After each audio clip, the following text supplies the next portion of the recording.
Everybody shut up and action.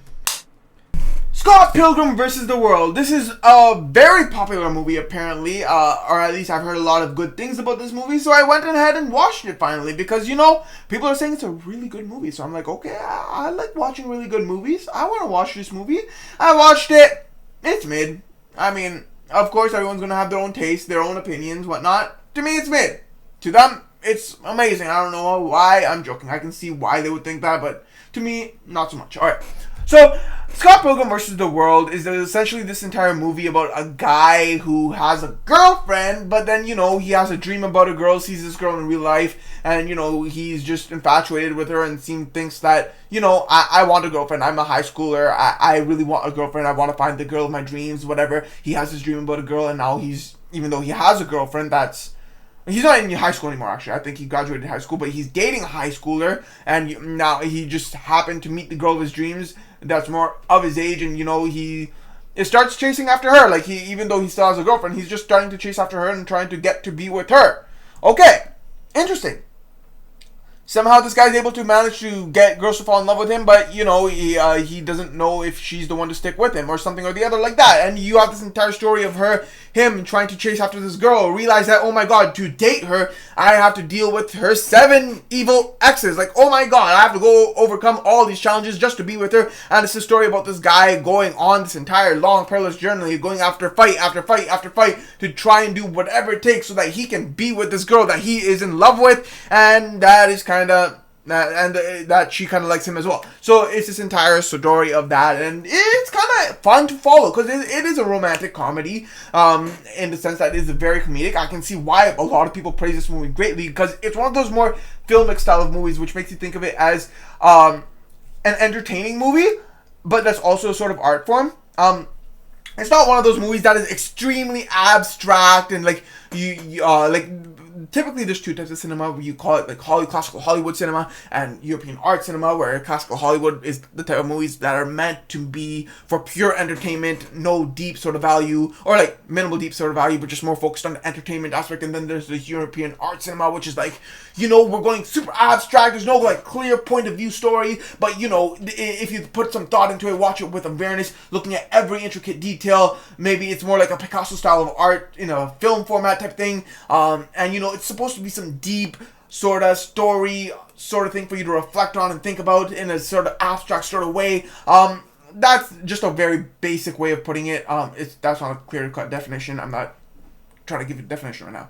That's obviously not like a clear-cut definition. That's just me kind of generalizing both parties right there quickly. But this movie kind of blends both of those 2 together. I mean, a lot of movies do that nowadays, but this one just does it straight up that you can see it's like that. You can see that it's a lot deeper on the aspect of what a relationship is, what it means to go after a person and chase them and fall in love with them, and the battles you might have to face with them, their inner demons, how you might have to help them overcome that, and how you might have to overcome their inner demons as well for yourself, because a relationship is about sacrifice, things you have to accept about another person and things you want to change about them for you, and like a lot of other things you can interpret from it, but like it has that entire deep aspect to it. And then you have this entire retro style filming that showcases this more retro style of film, not in sort of filmmaking or anything, just I'm imagining retro video games like Pac-Man and stuff, but in film, in a movie that's more modern. It's kind of hard to describe because this movie just feels like a video game where it's this guy trying to chase after this girl. It has this weird sort of format of storytelling where it feels non-linear, but it is linear in its entirety. And it's like, I am getting lost. I don't know what is going on.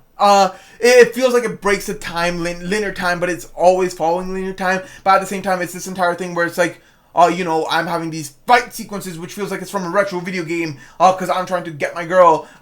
You know, and they have all these like villains that sound like they are talking or acting in a way that feels like they're a retro video game villain. And it just provides an intriguing way to watch this movie. And there's a lot of intriguing sort of visual ways this story is depicted on the screen that just creates, I will say, fascinating way to watch the movie because it's just fascinating on the screen. I feel like it's trying to be extremely captivating in this format, but it just didn't captivate me. It didn't get me going like, oh my god. It didn't have me super immersed. I feel like it's trying to immerse me into the movie through this retro style of like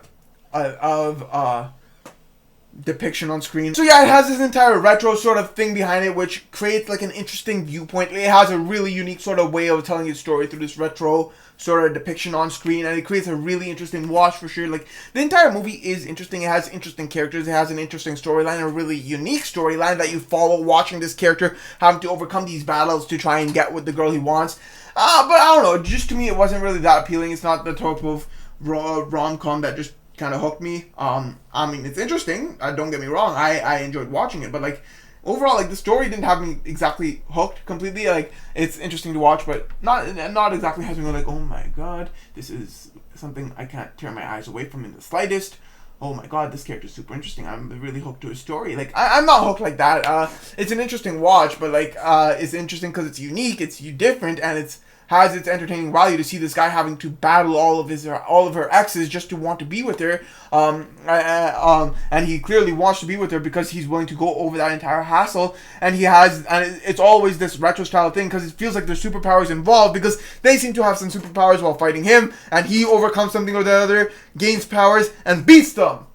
Okay, that is entertaining. It's fun to watch. It's exciting, but at the same time, it's just kind of boring. It's super exciting, but it's kind of like, okay, I don't know, like, I feel like I'm expecting too much out of movies, and like, you know, I have to be more open-minded, but I feel like I am open-minded, and at the same time, this thing just didn't captivate me in the sense that I'm super entertained by this. Like, I don't know, I feel like this just wasn't for me, and I was entertained by it, but I mainly just feel, I guess, insecure about it because so many people like it, and I just don't feel the same way. Like, I like the movie, but I don't like it to the level you guys do, so I feel so wrong for not liking it properly, but at the same time, I'm like, okay, this movie's mid. Like, you guys are overhyping this movie.